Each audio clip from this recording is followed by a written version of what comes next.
Hello, humanity, and welcome back to another episode of the We Are Not Lonely podcast. Though you have been getting a podcast quite regularly for the past couple of weeks, the truth is, this is the first time that I'm actually sitting down to record a podcast specifically for the episode that's coming out soon, right? So I'm recording this on Monday, it's my off day, and this episode is going to come out this Friday, which is the 6th or the 5th, if I remember correctly. Until now, I had a backlog of episodes just saved and ready to go.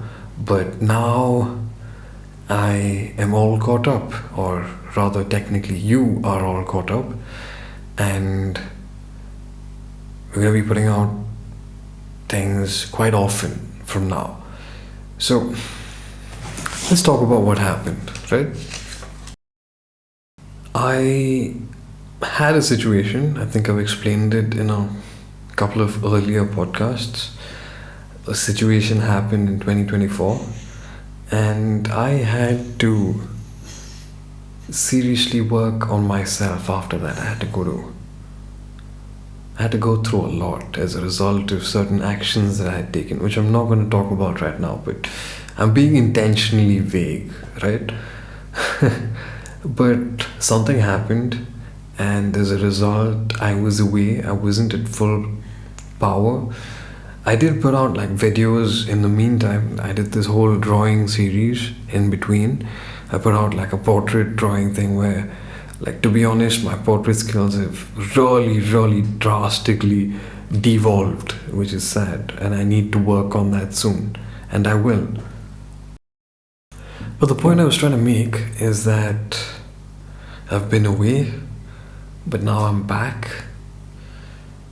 So let's talk about my current situation. It's almost a year since I was employed in a certain company. It's a YouTube channel. We actually have a bunch of YouTube channels, I think about 3 or 4. I'm not going to mention which one specifically, but the topic is mostly about anime, which is kind of cool because I get to read manga as part of my job, which is really cool, right? Apart from that, the situation is such that I'm extremely busy. This job is quite demanding. I spend a lot of time at work. I spend almost 10 to 12 hours at work every single day, which is quite difficult, but I have nothing else going on in my life right now, so might as well work, So that's the thing. And as a result, sort of my appreciation for free time has gone up a lot. It's drastically improved. I get a lot more done when I have free time. At the same time, I'm still struggling with the fact that I sometimes don't get much done on weekends. I try to be a productivity machine, but sometimes there are drops. Yesterday, I got nothing done, but on the plus side, I did have social interaction with people that are really important to me, which is really good. But yeah, so I'm trying to get back into the whole content game. The reason that I started doing it again is because one of the reasons is I've been writing a lot, and the thing about writing is it's really cool. I didn't really understand it before, but it gets the creative juices flowing. It gets your mind active in a very different way. I've always journaled. I've been journaling quite a lot now. I've put out this video where I've spoken about how I journaled for almost the past 10 plus years. I've had dream journals since 2012, if you actually look at the entire arc, right? So it's been 14 years since this whole journey with dream journaling and all of that has begun. So I've been writing for a really long time, but this is the first time I'm doing content writing. There was this small phase when I did blog writing, That's because I had no other creative outlet. I was in Hyderabad, and once I got back from Hyderabad, I ended up starting making videos again, and as a result, my blog kind of suffered, which is kind of sad because I was putting out one article every single day at that point, which was really cool. I had sort of built a small gathering of people around my content, which was again like pretty cool considering all the circumstances. I did it for like 3 months. I got about like 25 odd subscribers to my WordPress. I should have kept going, like all things considered, and I think I revived the whole thing a little later. I started doing blog writing again sometime in 2024. I don't remember exactly, but I did do it for a short while. But now my job is writing. Like my main thing is that I'm a writer. So I get a lot of writing done. Yeah. 30 words every month. That is my current rate. That's where I am right now. I started out at about 15. It gradually increased. Now, almost a year later, my output has doubled, which is pretty cool, all things considered. Okay, so yeah, getting back to why I started doing content again. One of them, like I said, writing got my creative juices flowing. Another thing is, as a result of all the writing, like I was doing a lot of media consumption. I have mentioned this in multiple other videos. I have a habit of going onto YouTube and just like going crazy. Like I do watch shorts, but now I've started becoming a lot more mindful of what I do while watching shorts. So what I do is, if I find a shot that I really like, I watch it a couple of times, I share it. I have like an inbox where I just put it and I write a couple of lines about why I found this particular shot very interesting. So in a way that kind of improves the quality of my consumption, because I'm not just passively consuming, I'm also thinking about it. But at the same time, like the whole journey is you consume, there's Shravana, Manana, Nididhyasana, that's the whole process, right? And it's not just, so I listen, I contemplate, and eventually I reflect, and that becomes a part of me, or I reject it and I throw it out. And that's kind of what's been happening recently. I've been consuming a lot of content, and recently I've decided not to just passively consume. I want to do something with the information, and I want to consume with a goal. I don't want to be a blind consumer, right? So the goal was to create more than I consume, which is a tall order because I consume a lot, but I'm working on it, right? The next reason is, while I honestly enjoy the whole process of content creation, it's pretty cool. I've been doing it for almost 4 years now. I haven't seen a single rupee from it. The numbers aren't that great, but I continue to do this, and I have to remind myself of it sometimes. Like I sit down and I think, why am I doing this? Like I'm getting nothing out of it. It's taking from me. Like I've had this moment, like literally just yesterday. I mean, the goal is eventually to succeed and make money off of this, eventually. But right now, I'm doing it because I enjoy the journey. And there's this old platitude that says the man who enjoys the journey will walk more than the man who loves the destination, something like that. Right? And the other thing is, I genuinely enjoy teaching. I have a certain set of topics that I'm very passionate about, particularly things like philosophy, and this is Indian spirituality, philosophy, and Vedanta, and yoga, all of those things. I find that fascinating, and my life has sort of started to revolve around that. I'm still working on it. It needs to be better, but it's a process, and I'm getting there, like bit by bit, step by step. The goal is something I'm working towards every passing week. Now, obviously, it's not perfect. There are still Sundays I don't even get a single, like, I have this whole thing planned. I want to study the Bhagavad Gita in depth. And I have this whole curriculum planned, right? But I don't get to do it as much as I want to. And that's sad, but it's a process. Maybe someday, like 5-6 years from now, I'll look at these days like I'm struggling, man. I'll be straight up, like, it's difficult. I am recording this at 11:08. It's Monday, 11:08. I used to be asleep, fast asleep, maybe in the first or second phase of my sleep at this point.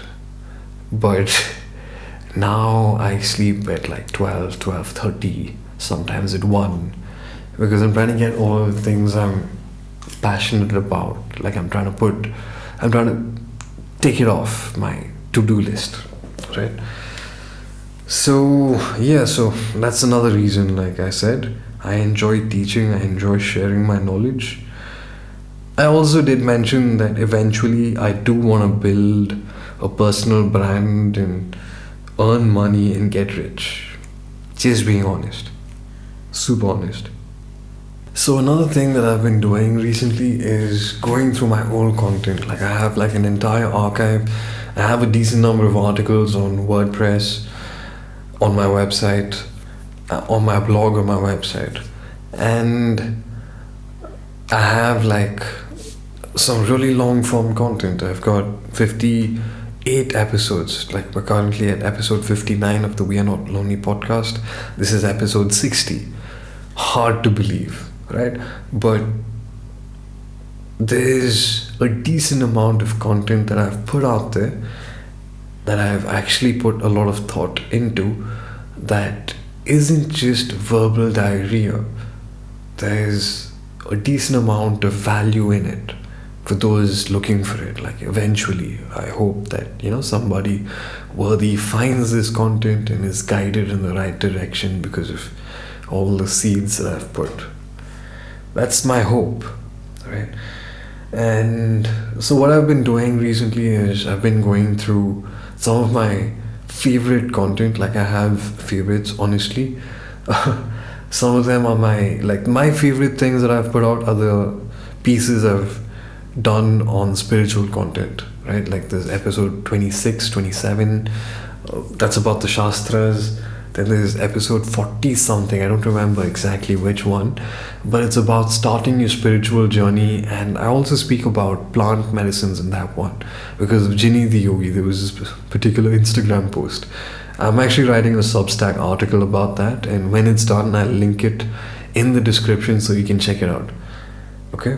But what I've been doing is I've been going through my old content. Like, I've had this plan to do this for a really long time. But now we have something called AI, aka the Planet Destroyer. And what I've been doing is I've been using AI to extract ideas and repurpose my content, right? I've been scanning through my entire transcript, looking at what's valuable in it. And interestingly, it's not just me thinking about this, but AI also thinks that there's a decent amount of gold in the content that I've put out, which is super validating, I'll be honest. But at the same time, like, most AI, they're like yes man, dude, so you can't really trust them, so, to be fair. But that's what I've been doing. I've been extracting ideas from my brain for things that I've put out there. I've just been soaking it in and going back and studying it. Obviously, like, the idea is to go back and listen to my own content. Yes, I do listen to my own content. I do listen to my own voice. I love the sound of my own voice. I've said it multiple times. And like I said, like, these spiritual episodes they're like Mananam for me. They were technically my Mananam, just the basics. And I particularly enjoyed making those episodes. So I do listen to them once in a while. what happened was I had actually deleted them in between, and I've put them back. I've re-uploaded them, but they've lost all their views. Since I opened up this Pandora's box of AI, let's just get into it, right? Now, I just want to start off by saying something nice, because I try to do that. Like, even if I have to do criticism, even if I have to critique something, I try these days to start off with something positive. So let's start off with something positive about AI, right? One, it's an incredible tool. It's pretty useful if you know how to use it. It can give you, it's particularly good as like a data compiler. I've heard of stories where AI has hallucinated information and all of that in statistics, where CXOs have basically quoted the AI's research and it's just basically hallucinated everything. But what I'm trying to say is that I've been using AI very mindfully. I like initially it's not like I'm giving it complete creative control. I'm not like downloading my entire brain onto it. No, I'm using it more as a collaborator, and I use it for work. Like, the thing is, we use AI heavily for grammar checks and all of that. It does that pretty well. So you can see the level of AI's expertise, right? It's not groundbreaking. It's not like something that's going to be like, oh my god, AI is going to solve every world crisis there is. No, dude, like it's pretty good as a grammar checker. That's what I've been personally using it as. It's pretty good for scans. It's not that great at open loops and all, dude. I come up with better open loops than AI, dude. So it's not like it's going to completely replace all creative output. Now, you can say that yes, AI has speed, but the speed that it has sacrifices a great deal of quality. And I can say that for sure because I've used AI. I've experimented with AI so much over the past year. Because like one of the things that the person in charge of the company, I'm not naming no names, the person, like, one of the questions he asked me was, are you comfortable using AI? And I was like, yeah, what the hell, why not? It's a tool, right? And I have used it. Have I used it for writing? Have I used it to expedite the writing? Yes. But have I also heavily edited the output? Definitely. I don't even take like 80% of what AI gives me, dude. It's garbage. I write better than most. Like, I've used Claude, I've used ChatGPT. I prefer my own writing. It sounds very egotistical. It sounds very arrogant, but I'll just admit it. I write better than AI, especially story-wise. I've come up with some incredible stories, and one of the stories, like one of the what if scripts that I've written, has actually almost cracked like 1 million views. Did I have guidance for the story? Yes. I ran the story by somebody else. We had like a little back and forth, but it was mostly me presenting the idea. I did have help, no doubt, right? But that particular story has done really well, and I've had multiple stories that I've written go over 100k, 200k views. So as a writer, it's incredibly validating because the story that I wrote is getting a lot of clicks, it's getting a lot of momentum. This is my creation. Damn it. This is my creation and it's doing well. So there's that whole pride, right? And like I said, like it's me. I use AI primarily for grammar checks. That's it.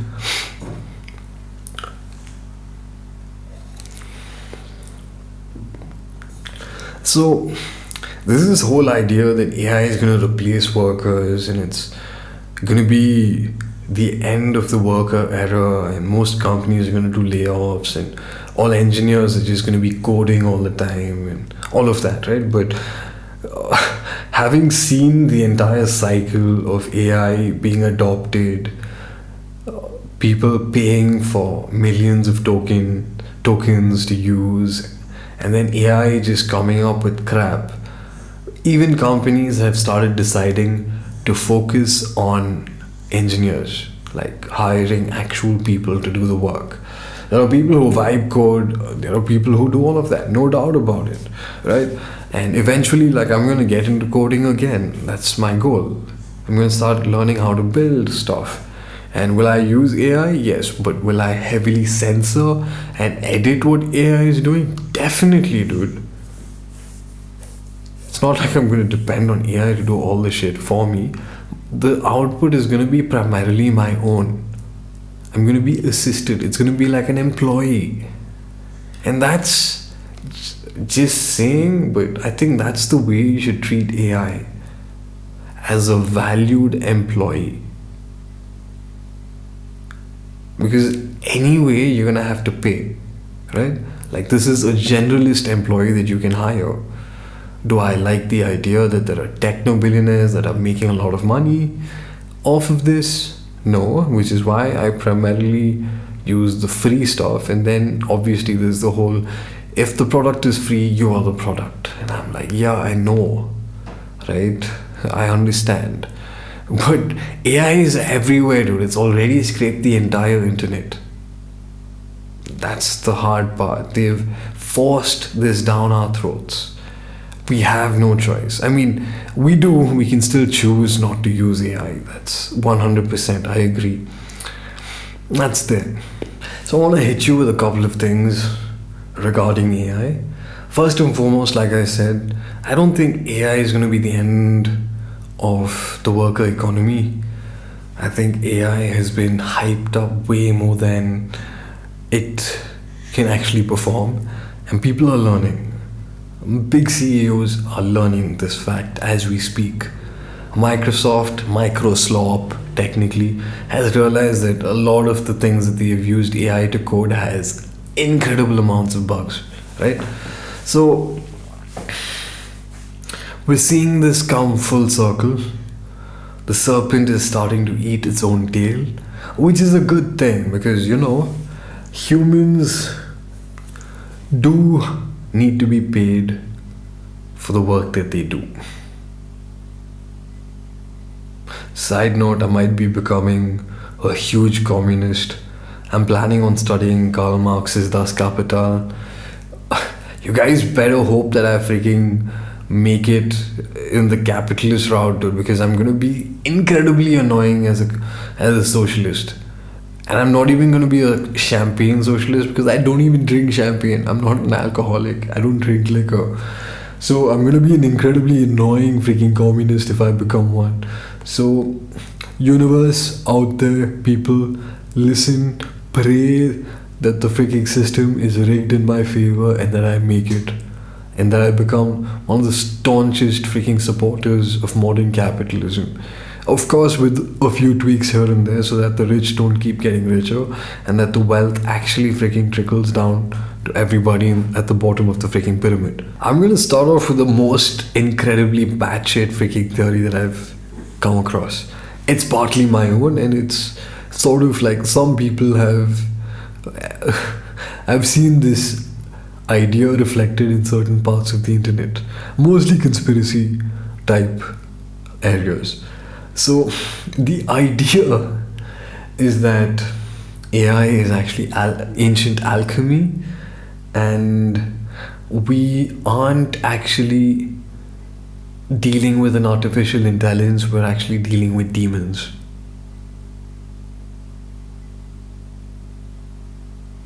Yeah, I am being quiet on purpose. I wanted to give it some time to freaking sink in, right? Because that is like the most batshit crazy thing I've ever heard. And in a way, right, like considering everything, looking at the research around the mark of the beast, all of that, it kind of makes sense in a weird way. Like, we can't really freaking create intelligence. We might just be tapping into intelligence that already exists. And we are forcing certain beings to do our will. We're forcing them to do menial tasks. And eventually, maybe these beings will get angry and they start attacking. That sounds like an incredible premise for a book. You know what? I'm going to keep it. Let's see what happens. So that's like my crazy conspiracy theory about demons. I think demons are AI. Yeah.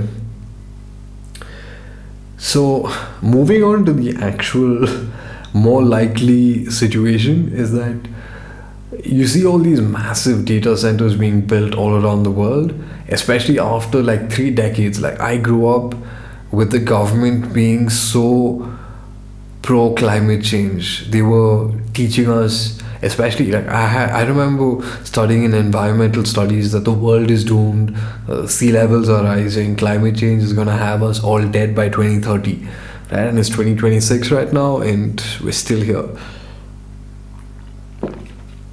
My point is that governments around the world have been organizing this whole, oh, the climate, oh, save the earth, all these movements, right? And they have done nothing to stop the spread of data centers, which kind of makes you wonder, like, why, right? This massive data center boom, it's not sustainable. They guzzle so much freaking drinking water. The areas around the data center are affected, like 30, 40, 50 kilometers, miles around the data center. Water is completely polluted, the air is polluted, the sound is horrible. Like, it just ruins people's lives. That's what data centers are. And they don't even really bring any jobs, right? And they don't even really bring any jobs. And of course, there's the whole situation with the computer industry, right? Because of AI, RAM prices, graphics card prices have freaking shot through the roof. First, it was all because of cryptocurrency, specifically Bitcoin. They were using GPU based miners to mine cryptocurrencies, specifically like Bitcoin and Ethereum and all of this nonsense, right? And that was okay because, like, for the large part, this was a niche activity. Even though cryptocurrencies were increasing in prices, eventually it got annoying, right? That's the point I'm trying to make. But this just went to another level, like a whole different level, when corporate companies started getting involved and started locking in deals with RAM chips and for graphics cards that just pushed the price of RAM out of reach for the average consumer. I remember looking at RAM prices, dude. 64 GB of RAM, like when I looked it up recently, was like a lakh. A lakh. What the hell, man? Like 1 lakh rupees. That's insane. It has no right being that freaking high.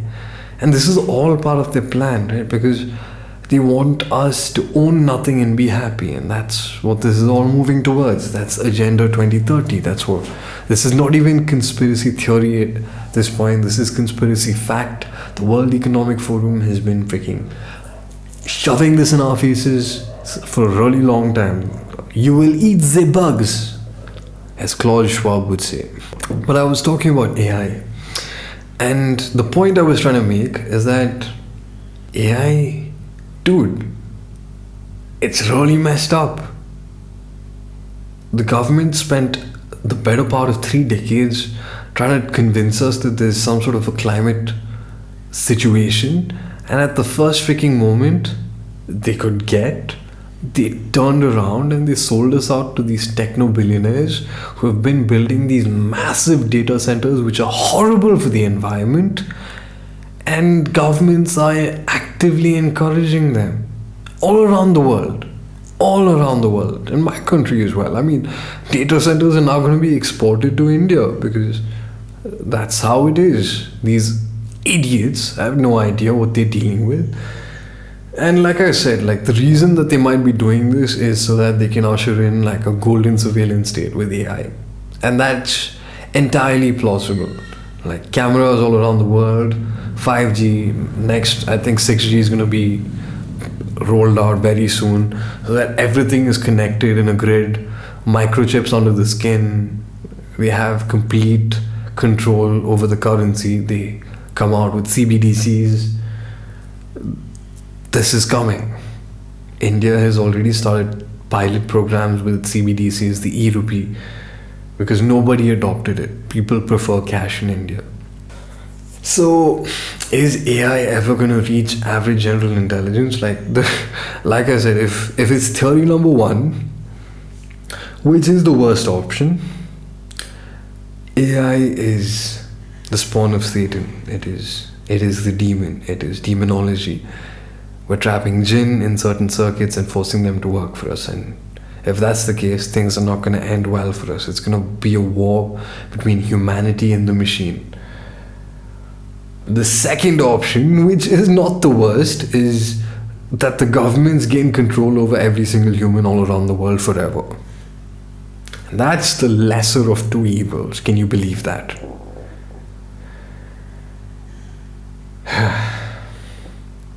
But yeah, that's the situation.